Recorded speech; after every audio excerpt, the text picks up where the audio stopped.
Wedding banquet में मेरी पत्नी ने अपनी पहली वाइन की ग्लास अपनी वाइट मूनलाइट को दे दी। सारे गेस्ट्स मेरी तरफ हैरानी से देख रहे थे, पर मुझे बिल्कुल फर्क नहीं पड़ा। मैं तो बस स्माइल कर रहा था और उस लड़की की बातें सुन रहा था जो मेरे लिए इतनी खूबसूरत ड्रेस पहनकर आई थी। गुचन, प्लीज मुझे डर्टी मत समझना, ठीक है? गुचन, क्या तुम मेरी तरफ देख सकते हो? प्लीज उससे शादी मत करो। गेस्ट्स के मजाक उड़ाते हुए लुक्स के बीच मैंने सी के हाथ से माइक छीन लिया और कॉर्नर की तरफ वेव करते हुए बुलाया, तुम ऊपर आओ। मुझे तुमसे कोई जर्मोफोब वाली प्रॉब्लम नहीं है। मेरी और सॉन्ग चियन की शादी से एक दिन पहले उसका व्हाइट मूनलाइट बेस्ट एक्टर का अवार्ड जीतकर जल्दी से वापस लौट आया। वेडिंग वाले दिन उसे लड़की वालों की तरफ से मेरी और सॉन्ग चियन की वेडिंग बैंक्वेट की फर्स्ट रो में बिठा दिया गया, पर उसे नहीं पता था कि मेरी फैमिली और दोस्तों की तरफ एक स्पेशल गेस्ट भी आई है। वो औरत जो इतनी खूबसूरत ड्रेस पहनकर कॉर्नर में बैठी थी, जिसके हर मूव में एक अजीब सी एनर्जी थी, पर उसका ऑरा इतना कोल्ड था कि किसी को भी डरा दे। वो औरत कोई और नहीं बल्कि मुझे 10 साल से सीक्रेटली लव करने वाली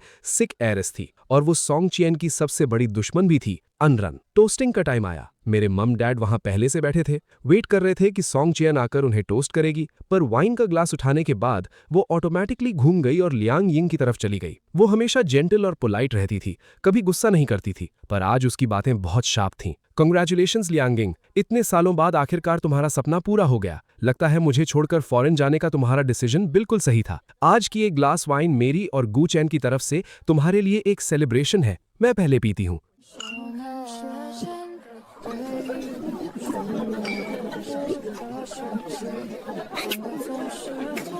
लोगों में बातें शुरू हो गईं। मैंने सुना है वो बेस्ट एक्टर वापस आ गया है अपनी टीनेज लाइफ के उस मिस हुए प्यार के लिए। क्या यही सॉन्ग चियन है? एक रिच एरिस और टॉप स्टार के बीच का ये ड्रामा।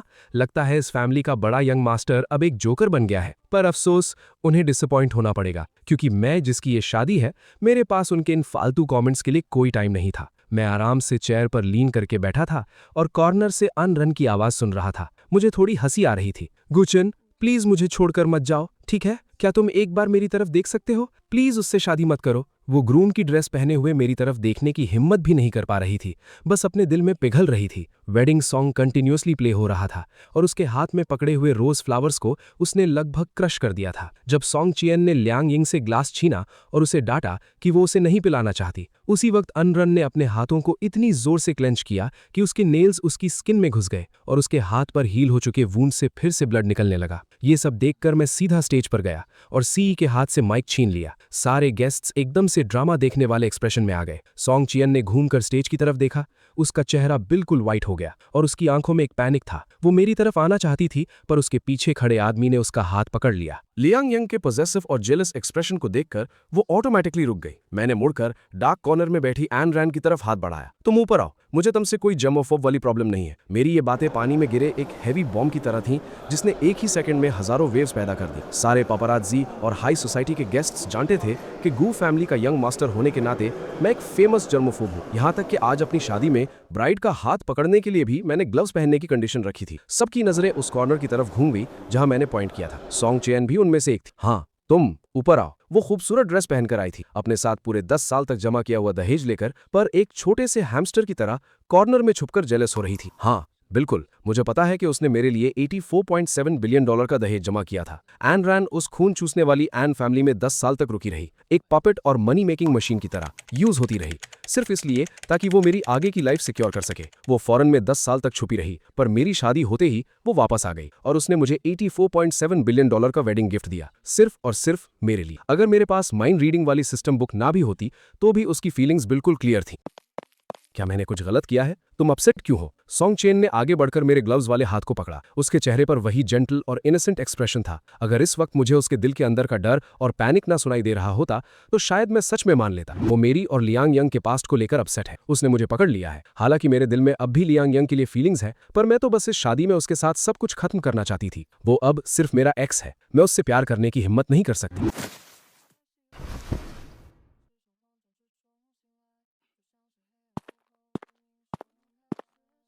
मिस्टर लियांग, आप दोनों का ये पास्ट लवर्स वाला रियूनियन देखकर मुझे तो वाकई बहुत खुशी हो रही है। आखिर तुम दोनों का पास्ट इतना इंटेंस रहा है, और अगर तुम दोनों एक दूसरे को भुला नहीं पा रहे हो तो मुझे ग्रूम बनकर इस जगह पर कब्जा करने की कोई जरूरत नहीं है। मैंने अपना हाथ पीछे खींच लिया। अभी मेरी बात सुनो। प्लीज मुझे एक्सप्लेन करने दो। मैं तो बस उसके साथ अपना पास्ट क्लियर करना चाहती थी। अब बोलने के लिए क्या बचा है? अगर तुम उससे प्यार नहीं करती तो तुमने उसे हमारी वेडिंग बैंक्वेट में इनवाइट क्यों किया? उसे लड़की वालों की साइड से फर्स्ट टेबल पर बिठाया गया। अगर तुम सच में मूव ऑन कर चुकी हो तो क्या तुम उसके बारे में इतना सोचती? सब कुछ खत्म करना चाहती थी? मुझे तो नहीं लगता कि तुम दोनों कुछ खत्म करना चाहते हो। मुझे तो लगता है तुम दोनों सीक्रेटली फिर से एक होना चाहते हो। सॉन्ग चेन का चेहरा एकदम सफेद पड़ गया। उसने अपना मुंह खोला पर एक शब्द भी नहीं बोल पाई। उसे नहीं पता था कि मुझे उसके और लियांग यंग के पास्ट के बारे में पहले से ही सब कुछ पता है। उन दिनों में एक ऐसी स्टूडेंट काउंसिल प्रेसिडेंट थी जिसे बचपन में अब्यूज किया गया था, पर फिर भी वो हम्बल और पोलाइट थी। और दूसरा एक छोटा जूनियर था जो कीचड़ में होने के बाद भी अपने डेब्यू करने के सपने को लेकर एकदम सूरज की तरह चमक रहा था। उस वक्त पूरी यूनिवर्सिटी की स्टूडेंट्स ने उनकी उस क्रेजी और इंटेंस लव स्टोरी को देखा था, पर आखिर में सपने प्यार से बड़े निकले। लियांग यिंग ने हेलो सीनियर बोलकर शुरुआत की थी और फिर गुड बाय सीनियर बोलकर सब कुछ खत्म कर दिया। सॉन्ग चियन 3 साल तक इस बात को एक्सेप्ट नहीं कर पाई और चौथे साल उसने एंग्री होकर अपनी फैमिली के कहने पर मेरे साथ ब्लाइंड डेट पर आने का डिसीजन लिया। सबकी नजरों में मैं एक अच्छी फैमिली बैकग्राउंड वाला, हमेशा दूसरों के साथ पोलाइटली बिहेव करने वाला और एक हैंडसम बेस्ट एक्टर था। पर सॉन्ग चियन ने बहुत जल्दी मेरी असलियत पहचान ली। जब मैंने बिना सोचे उसकी फैमिली के उन चीप लोगों को उनकी औकात दिखाई तो उसे मुझसे प्यार हो गया, या कम से कम उसे ऐसा लगा। उसे लगा उसने अपनी फीलिंग्स को बहुत अच्छे से हाइड किया है, पर उसके वॉलेट की फोटो, उसके फोन की गैलरी और नौकरों की बातें सब कुछ क्लियरली बता रहा था कि उसके दिल से उसका एक्स अभी निकला नहीं है। गू चैन को अनरान की तरफ इस तरह देखते हुए मुझे डर क्यों लग रहा है? क्या मैं सच में उसे खोने वाली हूँ? उस वक्त सॉन्ग चियन की उन इनर थॉट्स को सुनकर मुझे अचानक थोड़ी सी घिन आने लगी। वो कंफ्यूज नहीं थी, वो सेल्फिश थी। वो अपने बचपन के उस वाइट मूनलाइट को भी छोड़ना नहीं चाहती थी और मेरे साथ एक अच्छी शादीशुदा जिंदगी भी जीना चाहती थी। पर इस दुनिया में इतनी आसान डील्स कहाँ मिलती हैं? इस ओरिजिनल स्टोरी के ऑथर को भी बिल्कुल पागल था। उसने इस तरह की चीटिंग करने वाली घटिया औरत को इस स्टोरी की फीमेल लीड बना दिया। हाँ बिल्कुल, मैं दरअसल इस दुनिया में ट्रांसमाइग्रेट होकर आया हूँ और आज अपनी शादी के दिन मुझे ये माइंड रीडिंग स्किल मिली है। जिस स्टोरी में मैं फंसा हुआ हूँ वो एक पुरानी और क्लीशेड सेडोमैसोकिस्टिक रोमांस नॉवल है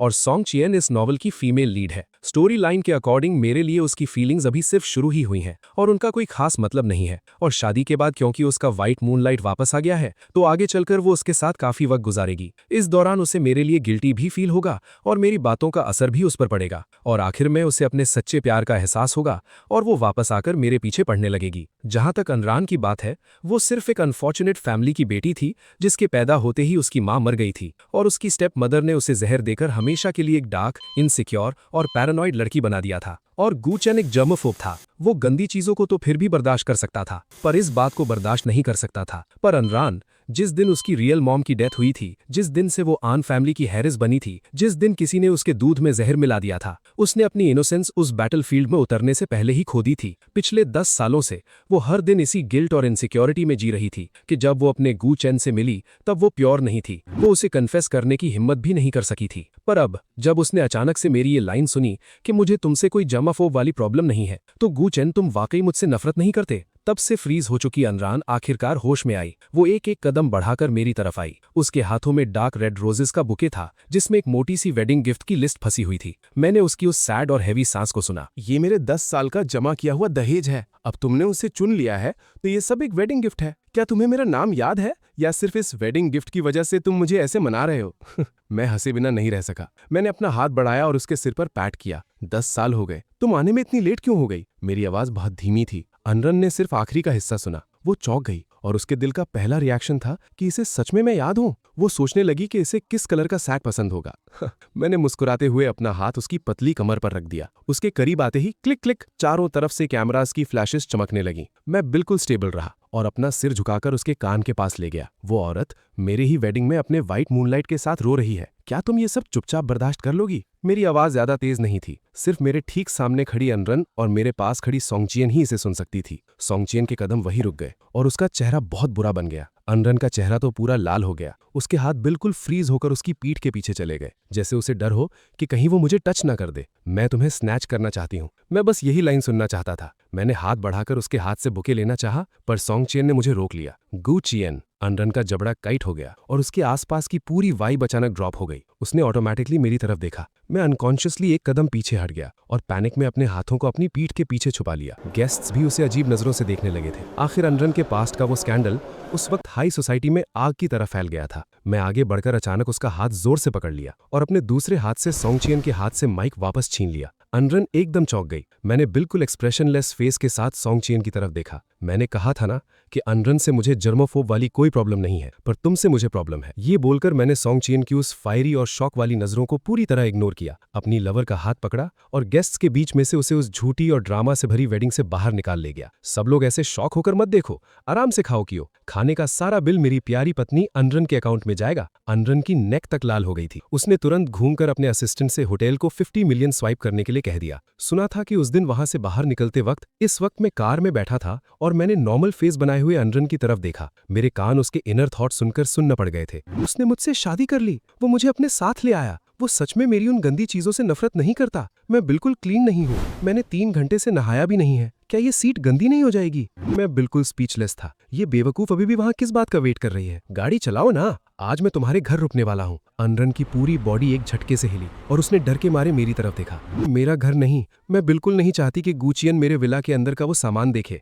आज तो चाहे सोंगचियन गाड़ी के सामने खड़ी हो जाए, मैं तो इसके विला के अंदर जाकर रहूंगा। फिर विला के अंदर जमीन पर देखते हुए मैंने पूछा, तो ये वजह थी कि तुम मुझे अंदर आने नहीं देना चाहती थी? 20,000 स्क्वायर फीट का एक मैसिव क्लोक रूम, जहां अनगिनत कस्टम मेड डिजाइनर सूट्स थे। हर तरह की लग्जरी वॉचेस एक के बाद एक डिस्प्ले कैबिनेट्स में सजी हुई थीं और पास ही रखे शू कैबिनेट पर हर तरह के लिमिटेड एडिशन शूज भरे पड़े थे। और डोर के पास एक पूरा रूम गुंडम और ट्रांसफॉर्मर्स के 1:1 लाइफ साइज फिगर्स से भरा हुआ था। कौन सा आदमी इस सब को देखकर रेजिस्ट कर सकता है? मैंने इन सारे खजानों को लूट लेने के अपने क्रेजी इंपल्स को बहुत मुश्किल से दबाया और घूमकर नेक्स्ट डोर बेबी रूम में चला गया। हाँ, बिल्कुल सही सुना तुमने, एक बेबी रूम। एंड रेन ने तो हमारे आने वाले बच्चे का नाम भी पहले से सोच रखा था। जब मैंने उस कस्टम मेड बेबी लॉक को उठाया तो हमेशा कोल्ड रहने वाली एंड रेन के चेहरे पर भी एक अजीब सा पैनिक आ गया। गुचिन, तुम गलत मत समझना, असल में ये विला मैंने अपनी छोटी बहन को गिफ्ट करने के लिए बनवाया था। हाँ, उसकी शादी होने वाली है। उसे लगा जैसे मुझे पता ही नहीं है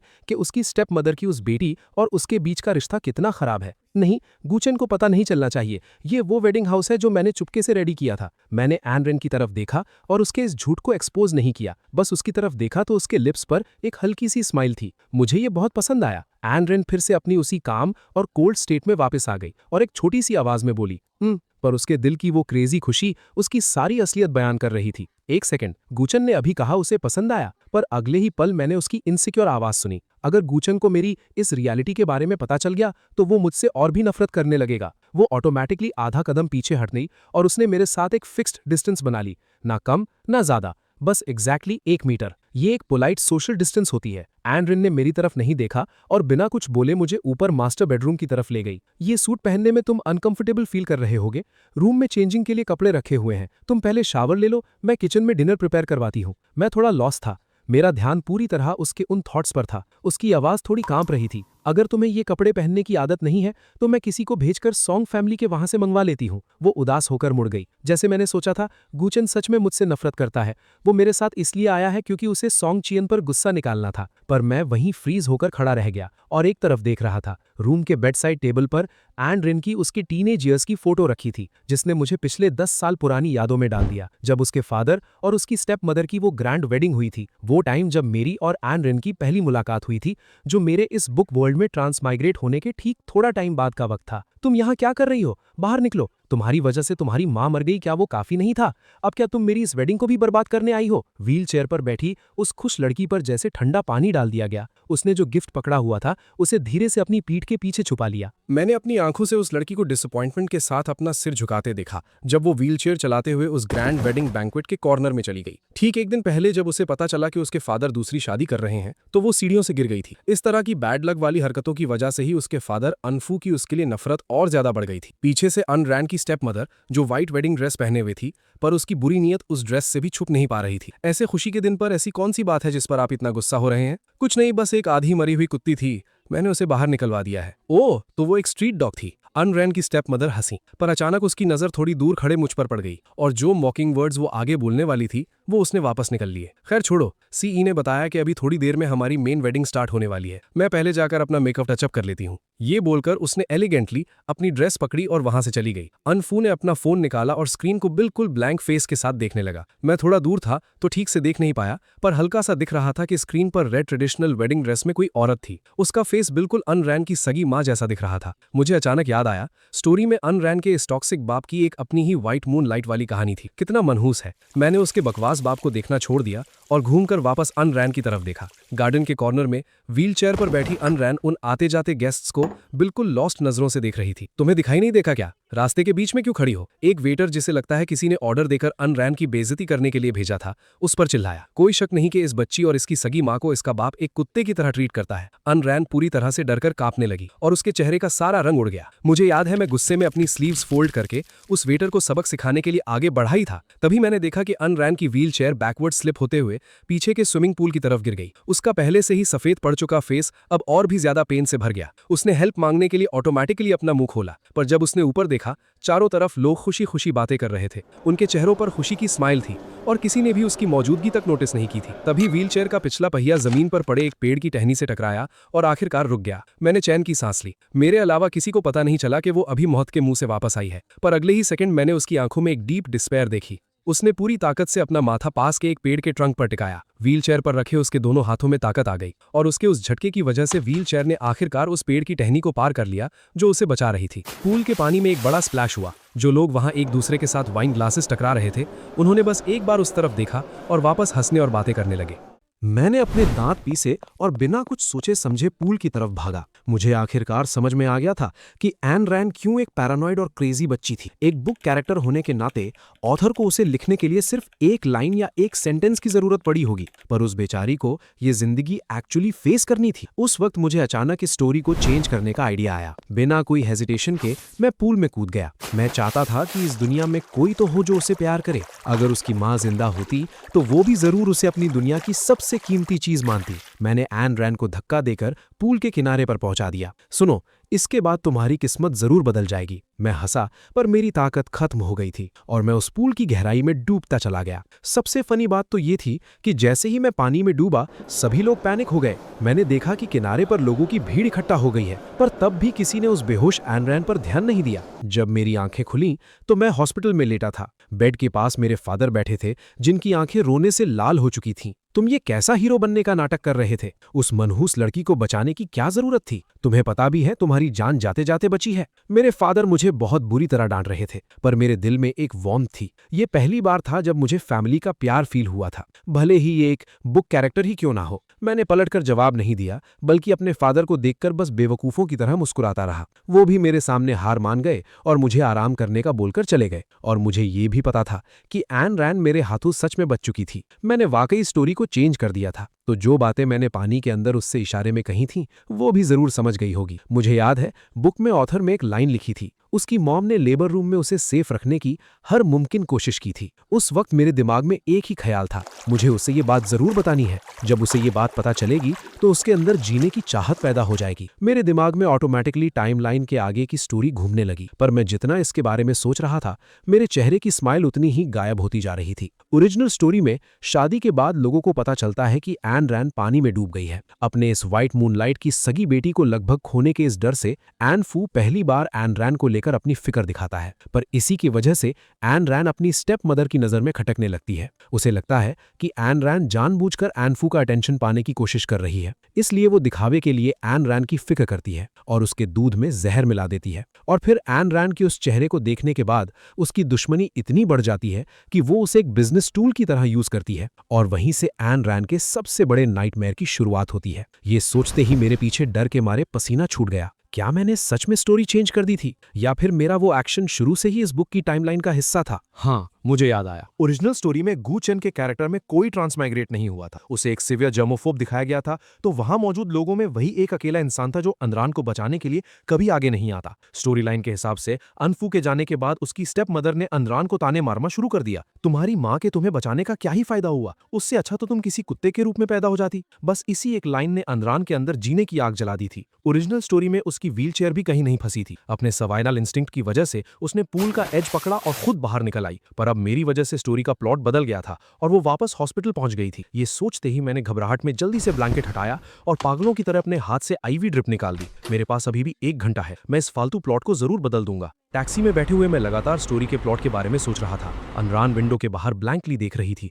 उसके दिमाग में बस यही चल रहा था कि उसकी माँ ने अपनी जान देकर उसे बचाया था। तभी उसकी स्टेप मदर ने दरवाजा नॉक किया। अनरान, तुम्हारी तबीयत कैसी है? कुछ हेल्दी खा लो। उसकी आवाज ने अनरान के ख्यालों को तोड़ दिया। उसे समझ नहीं आया कि जो स्टेप मदर हमेशा उससे नफरत करती थी वो अचानक इतनी अच्छी कैसे हो गई। पर वो भी नहीं चाहती थी कि उसकी हेल्थ और खराब हो, इसलिए उसने वो दूध ले लिया। पर उससे पीते ही अनरान को अपनी पूरी बॉडी में एक अजीब सी गर्मी फील होने लगी। उसका दिमाग घूमने लगा और अपनी स्टेप मदर का चेहरा भी ब्लर दिखने लगा। आंटी, मुझे लगता है मुझे फीवर हो गया है, क्या आप मुझे हॉस्पिटल ले जा सकती हैं? उसने कुछ नहीं कहा। वो बस अनरान को एक चालाक और घिनौनी नजर से देखती रही। उसने दरवाजा खोला और उसके पीछे एक गंदा सा मिडिल एज्ड आदमी खड़ा था। उस आदमी ने अंदर आते ही अनरान के कपड़े उतारने शुरू कर दिए। अनरान को समझ आ गया था कि कुछ गलत है। वो उस बूढ़े आदमी को धक्का देना चाहती थी, पर उसके शरीर में बिल्कुल भी ताकत नहीं थी। पर वो आदमी और ज्यादा एक्साइटेड हो गया। उसकी आंखों के सामने वो मोटा और भद्दा चेहरा धीरे धीरे पास आने लगा। अपनी बॉडी पर उस अजीब से गंदे टच से अनरान को घिन आने लगी। वो स्ट्रगल करना चाहती थी, पर ड्रग का असर तेज हो गया था, जब तक कि उसकी कॉन्शियसनेस पूरी तरह से ब्लर नहीं हो गई। धुंधलेपन में उसे ऐसा लगा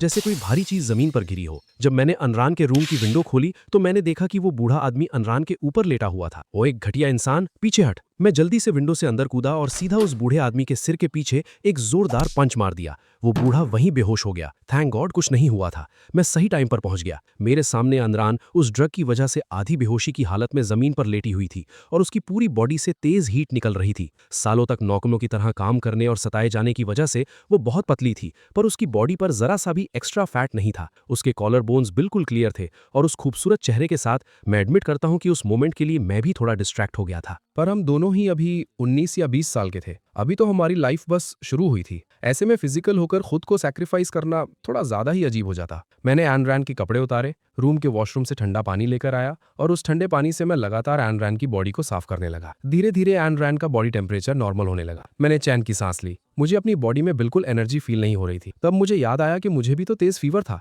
मैंने बेड पर बिना कपड़ों के लेटी एन रैन की तरफ देखा और मुझे लगा कि अगर मैं इसके घर पर बेहोश हो गया तो कल मेरे फादर मुझे जिंदा नहीं छोड़ेंगे। इसलिए मैंने खुद को एक थप्पड़ मारा, अपनी पूरी हिम्मत जुटाई और वापस हॉस्पिटल चला गया। हॉस्पिटल के बेड पर बेहोश होने से पहले मैं बस यही सोच रहा था कि अब एन रैन की लाइफ बदल जानी चाहिए। आंखें बंद करने के बाद मुझे एक सपना आया। सपने में एन रैन बहुत क्लियर और ब्राइट स्माइल कर रही थी। उसने अपने हाथों में फ्लावर्स पकड़े हुए थे और वो मुझे कन्फेस कर रही थी। पर नींद खुलने के बाद मुझे रियलाइज हुआ कि मैं वापस रियल वर्ल्ड में आ गया हूँ। मैं झटके से बेड से उठा, साइड टेबल पर रखी वो नॉवेल खोली और फिर हार कर बेड पर बैठ गया। आखिरकार मैं एन रैन की किस्मत नहीं बदल पाया। मेरे उसे बचाने वाले प्लॉट को पूरी तरह से कवर अप कर दिया गया था। वो बूढ़ा आदमी होश में आने के बाद हर जगह ये बात फैलाने लगा और एन रैन पर आखिरकार एक कैरेक्टरलेस लड़की होने का टैग लग ही गया। एन फू को भी लगा कि उसने एन फैमिली की नाक कटवा दी है, तो उसने उसे बुरी तरह पीटा और फौरन भेज दिया। जाने से पहले एन फू ने उसे एक कोल्ड लुक दिया। तुम्हारी माँ भी ऊपर से तुम्हें देखकर शर्मिंदा हो रही होगी। एन रैन ने बस अपनी व्हील चेयर को कसकर पकड़ लिया, पर एक शब्द भी एक्सप्लेन नहीं किया। उसे पता था कि कोई उस पर बिलीव नहीं करेगा और उसे ये भी पता चल गया था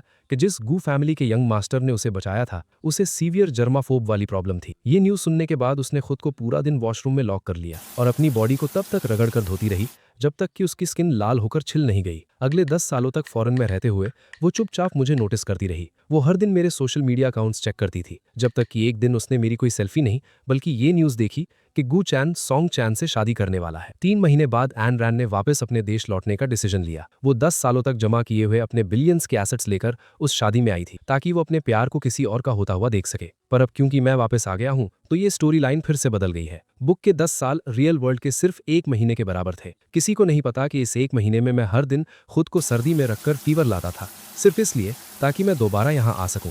मैं बचपन से ही बहुत जिद्दी हूँ और अगर वो मेरी नजरों में आ गई है तो मैं उसकी किस्मत बदलकर ही रहूंगा। खाना रेडी है। दरवाजे के बाहर से आती एन रैन की आवाज ने मुझे रियलिटी में वापस ला दिया। डाइनिंग टेबल पर बहुत सारा खाना सजा हुआ था और वो सब वही था जो मुझे बचपन में पसंद था। लगता है गू चैन और मेरे टेस्ट्स बिल्कुल सेम है। तभी मुझे एन रैन के इनर थॉट्स फिर से सुनाई दिए। सॉन्ग चियान ने मुझे कांटेक्ट किया है। वो पक्का इसे वापस लेने के लिए जल्दी ही यहाँ आएगी। उसके दिल में वो सॉन्ग चियान जिसने कभी अपने चाइल्डहुड फ्रेंड लियांग यिंग को टच तक नहीं किया था, वो मुझ जैसे जर्मोफोब इंसान का हमेशा प्लान ए रहेगी। इन सालों में सॉन्ग चियान से खुद को कंपेयर करके उसे लगने लगा था कि वो बहुत गंदी है, पर उसे नहीं पता था कि सॉन्ग चियान ने लियांग यिंग को इसलिए टच नहीं किया क्योंकि वो सच में मुझसे शादी करना चाहती थी। मैं सॉन्ग चियान के साथ वापस नहीं जाऊंगा। मैंने कहा था ना कि मैं तुमसे शादी करूंगा। आन रैन के क्रैब्स चीलते हुए हाथ अचानक रुक गए। उसने कुछ नहीं कहा। ऑब्वियसली उसे लगा कि मैं बस गुस्से में आकर ये सब बोल रहा हूँ। मुझे उसके लिए बुरा भी फील हो रहा था और थोड़ा गुस्सा भी आ रहा था। मैंने उसके चेहरे के करीब जाकर उसे देखना चाहा तो वो पीछे हट गई और घबराहट में बोली, तुम झूठ बोल रहे हो, असल में तुमने ऐसा कुछ नहीं सोचा। बात पूरी होने से पहले ही आन रैन मुझसे सबसे दूर वाली चेयर पर जाकर बैठ गई। उसने एक क्रैब उठाया और बहुत केयर से उसका शेल खोला। उसने क्रैब लेग्स से भी सारा मीट बहुत ध्यान से निकाला। बहुत देर तक मेहनत करने के बाद उसने क्रैब मीट से भरी एक प्लेट मेरे सामने रख दी। जल्दी से खा लो। मैं मुस्कुराया और मुस्कुराते हुए अचानक मेरी आंखें भर आईं। मुझे क्रैब्स बहुत पसंद है क्योंकि क्रैब्स बहुत महंगे होते हैं। इस दुनिया में ट्रांसमाइग्रेट होने से पहले मैं एक ऑर्फिन था। ऑर्फिनेज में सिर्फ मिड ऑटम फेस्टिवल के वक्त ही डायरेक्टर कुछ क्रैब्स खरीद कर लाते थे। हर बार मैं उन्हें बहुत संभाल कर खाता था, यहाँ तक कि लेग्स के अंदर का मीट भी बहुत ध्यान से निकालता था। और वो छोटी सी पतली लड़की जो हमेशा मेरे पीछे पीछे घूमती थी, वो भी अपना क्रैब मुझे दे देती थी। अफसोस, हम सिर्फ 3 महीने ही साथ रह पाए। उसके बाद किसी ने उसे अडॉप्ट कर लिया। अगर मैं उसे थोड़ा और सिखाता तो शायद वो भी आज क्रैब्स छीलने में इतनी ही एक्सपर्ट होती। सॉन्ग चियान की तरह नहीं, जो मुंह से तो बोलती थी कि वो मुझसे प्यार करती है, पर उसमें मेरे लिए कुछ करने का पेशेंस नहीं था। वो हमेशा कहती थी कि क्रैब्स छीलना बहुत मुश्किल और टाइम वेस्ट करने वाला काम है, अगली बार मत लाना। पर पहले यही सॉन्ग चियान सिर्फ लियांग यिंग के एक बार बोलने पर 3 घंटे लगाकर उसके लिए क्रॉफिश छील सकती थी। सॉन्ग चियान के सारे इमोशंस और एफर्ट्स सिर्फ लियांग यिंग के लिए ही थे। बहुत टेस्टी है। भाड़ में जाए वो व्हाइट मूनलाइट, मेरी आन रैन ही सबसे बेस्ट है। उसके पास बहुत सारा पैसा है और वो बहुत ब्यूटीफुल भी है। जब मैं मन ही मन ये सब सोच रहा था तभी विला के बाहर से एक जानी पहचानी आवाज आई। मैंने मुड़कर देखा तो वो अंदर आ रही थी। वो बिल्कुल पहले जैसी ही लग रही थी। उसके चेहरे पर एक हल्की सी स्माइल थी और उसने क्लीन व्हाइट कपड़े पहने हुए थे, जैसे उसे लग रहा हो कि ये सब बस मेरा एक छोटा सा गुस्सा है। अगले ही पल सॉन्ग चियान की नजर टेबल पर बचे हुए क्रैब्स पर पड़ी। उसके जेंटल चेहरे पर एक शैडो आ गई और उसने पास बैठी आन रैन को एक मॉकिंग लुक दिया। क्या तुम्हें नहीं पता कि गूचैन को इतने ज्यादा क्रैब्स नहीं खाने चाहिए? चलो मेरे साथ घर वापस चलो, मैं तुम्हारे लिए सूप बनाती हूँ। सॉरी, पर मुझे क्रैब्स खाना ही ज्यादा पसंद है। सिर्फ लियांग यिंग को ही सूप पीना पसंद है। उन दिनों में एक अच्छी स्टूडेंट होकर भी इसका सबसे जरूरी काम उस लूजर लियांग यिंग के लिए सूप बनाना होता था। मेरी बात सुनकर सॉन्ग चियान का एक्सप्रेशन अचानक से बदल गया। उसने एक गहरी सांस ली और उसका चेहरा गुस्से से लाल हो गया। गुचन, उस गंदे आदमियों के साथ सोने वाली औरत में ऐसा क्या खास है? मैंने कहा ना कि मेरे और लियांग के बीच में सच में कुछ नहीं है। क्या तुम थोड़े मैच्योर नहीं हो सकते? बच्चों की तरह रिएक्ट करना बंद करो, ठीक है? आज भी सॉन्ग चियान को लगता था कि मैं बस उससे प्यार करता हूँ और अगर मैं उसकी बात नहीं मान रहा तो मतलब मैं इम्मैच्योर हूँ और वो बस मेरे और लियांग के बीच के उस कंपैरिजन को खत्म करना चाहती थी। पैसों की ही बात है ना, जो वो तुम्हें दे सकती है वो मैं भी दे सकती हूँ। उसने पहले से प्रिपेयर किए हुए एसेट ट्रांसफर कॉन्ट्रैक्ट निकाले और मुझे देनी ही वाली थी कि अचानक उसके फोन की रिंगटोन तेज बजने लगी। हेलो, क्या आप मिस्टर लियांग की फैमिली से बात कर रही हैं? प्लीज जल्दी से सिटी सेंटर हॉस्पिटल आ जाइए। मिस्टर लियांग का एक्सीडेंट हो गया है और वो इमरजेंसी रूम में है। सॉन्ग चियान का चेहरा 1 सेकंड में सफेद पड़ गया। उसने फोन को जोर से पकड़ा हुआ था। वो तुम्हारे लिए वापस आया था। सॉन्ग चियान ने एक पल के लिए सोचा और फिर अपने हाथ में रखे कॉन्ट्रैक्ट मेरे हाथ में थमा दिए। मेरा वेट करना। मैंने सीधा वो कॉन्ट्रैक्ट हवा में उड़ा दिए। अपना ये कचरा अपने साथ ले जाओ। मेरे पास मेरी आन रान का दिया हुआ बहुत पैसा है। मेरा वेट करना? सपने देखना बंद करो। मेरे पास दिमाग है। मैं यहाँ बैठकर तुम्हारे वापस आकर मुझे टॉर्चर करने का वेट नहीं करूंगा। 3 घंटे बाद इंटरनेट पर एक न्यूज पूरी तरह से वायरल हो गई। Famous best actor Liang Ying का कार एक्सीडेंट। हॉस्पिटल में सॉन्ग फैमिली की एयरस भी मौजूद। प्रेग्नेंट होने की अफवाह। और इसके तुरंत बाद हमारी गू फैमिली ने ऑफिशियली एंगेजमेंट तोड़ने की न्यूज अनाउंस कर दी। इसके साथ ही मुझे सॉन्ग चियान का एक मैसेज भी आया। आई एम सॉरी, मैं प्रेग्नेंट हूँ। मेरे और लियांग के बीच में बड़ी मुश्किल से ये बच्चा आया है। मैं उसे धोखा नहीं दे सकती। इसके साथ ही उसने मुझे कॉम्पनसेशन के तौर पर $1 बिलियन और अपनी कंपनी के कुछ शेयर्स भी ट्रांसफर किए। मैंने चुपचाप सब कुछ एक्सेप्ट कर लिया और फिर तुरंत उसका नंबर ब्लॉक कर दिया। इसके बाद सॉन्ग और एन फैमिलीज के बीच स्टॉक मार्केट की वॉर और भी तेज हो गई। इससे पहले कि एन फू का गुस्से भरा कॉल आता, मैं सीधा आन रान को लेकर सीधा एन फैमिली की पुरानी हवेली पहुंच गया। आखिरकार आन रान की इनोसेंस साबित करने का काम मैं और डिले नहीं कर सकता था। तुम यहाँ वापस क्यों आई हो? आन रान की स्टेप मदर हमें देखकर एकदम सफेद पड़ गई। एन फू ने भी हैरानी और गुस्से से हमें देखा। क्या मतलब है तुम्हारा? मैंने स्मर्क किया, अपनी स्लीव्स फोल्ड की और बिना कुछ बोले सीधा जाकर एन फू के मुंह पर जोरदार थप्पड़ जड़ दिए। वहां खड़े सभी लोग शॉक में थे। वो सब अपनी आंखों के सामने एन फू के उस घिनौने चेहरे को मुझसे पिटते हुए देख रहे थे। आखिर दुनिया की नजरों में मैं एक बहुत पोलाइट और वेल बिहेव्ड इंसान था। आन रान होश में आई। उसने एक कोल्ड एक्सप्रेशन के साथ आगे बढ़कर मेरा हाथ पकड़ा। क्या तुम्हारे हाथ में दर्द हो रहा है? मैंने तुरंत एक नाटक करते हुए कहा, बहुत दर्द हो रहा है। मुझे किस करोगी तभी ठीक होगा। आन रान का चेहरा तुरंत लाल हो गया और एन फू और आन रान की स्टेप मदर का चेहरा तो ऐसा हो गया जैसे उन्होंने कुछ बहुत गंदा खा लिया हो। इससे पहले कि एन फू चिल्लाता, मैंने सीधा तस्वीरों का एक बंडल उसके मुंह पर दे मारा। इन फोटोज में एन रेन की स्टेप मदर के उसके साथ चीट करने के मल्टीपल प्रूफ्स थे। उसका चेहरा काले से हरा होते हुए देखकर मैंने कहा, क्या दिखावा कर रहे हो? तुम बस एक ऐसे घटिया इंसान हो जिसने अपनी पत्नी को खो दिया और जो अपनी गंदी हरकतों को कंट्रोल नहीं कर सकता। और तुम एक रिप्लेसमेंट ढूंढने चले थे। मैं सीआईई को सपने में आकर बोलूंगा कि वो भी ऊपर 18 रिप्लेसमेंट्स ढूंढ ले और उनके साथ मजे करे। तुम्हें तो मैं ऐसे ही जला जलाकर मार दूंगा। मेरी इन कड़वी बातों से एन फू वहीं जमीन पर बैठ गया। तुम जैसे घटिया आदमी के साथ चीट होना ही डिजर्व करता है। मुझे समझ नहीं आता इन मेलोड्रामेटिक नॉवेल्स के आदमियों को अपनी घटिया हरकतों को सच्चा प्यार बताकर जस्टिफाई करने का इतना शौक क्यों होता है। एन फू कहता था कि वो जिंदगी भर सिर्फ सीआईई से प्यार करेगा, पर उसके मरने के बाद उसने उसी के बच्चे को टॉर्चर किया। क्या बकवास है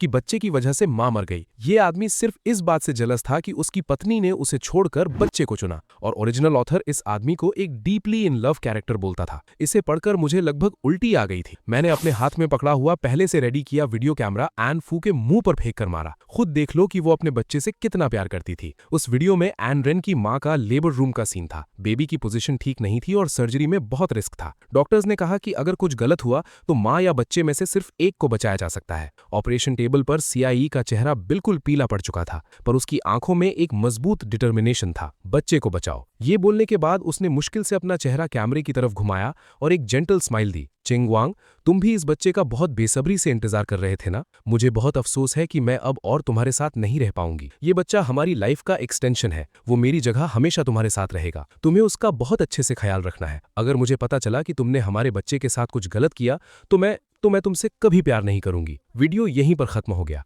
एन फू कुछ देर के लिए सुन्न रह गया और फिर अचानक उसने लिन आइशू की गर्दन जोर से पकड़ ली। तुम घटिया औरत, तुमने ये वीडियो मुझसे छुपा कर क्यों रखा? तुमने मुझे बताया क्यों नहीं? लिन आइशू वही नर्स थी जो उस वक्त सीआईई की डिलीवरी के टाइम वहां थी और वो उसकी बेस्ट फ्रेंड भी थी। सीआईई ने उसे कहा था, आइशू प्लीज मेरे बाद चेंग वांग को संभालना, और इस बेस्ट फ्रेंड ने उसे बेड तक संभाल लिया। एन चेंग वांग के बेड तक पहुंचने के लिए उसने प्लास्टिक सर्जरी करवाई और बिल्कुल सीआईई जैसी दिखने लगी। एन फू की पावर को देखते हुए उसे डेफिनेटली पता था कि ये औरत सीआईई की बेस्ट फ्रेंड है, पर उसे कोई फर्क नहीं पड़ा क्योंकि उसे बस एक रिप्लेसमेंट चाहिए था। एन फू एक पंच खाकर जमीन पर गिर पड़ा। ऑफ कोर्स इस बार भी पंच मैंने ही मारा था। मैंने अपनी कलाई घुमाते हुए कहा, सीआईई भी ऊपर से तुम्हें देखकर शर्मिंदा हो रही होगी। ये बोलकर मेरी गुस्से से भरी नजरें अब लिन आइशू पर गईं। मैं औरतों पर हाथ नहीं उठाता, पर मेरी जगह कोई और ये काम कर देगा। तभी एन रेन ने बहुत कैजुअली लिन आइशू को जमीन पर पटक दिया। मेरी वाइफ सच में कमाल है।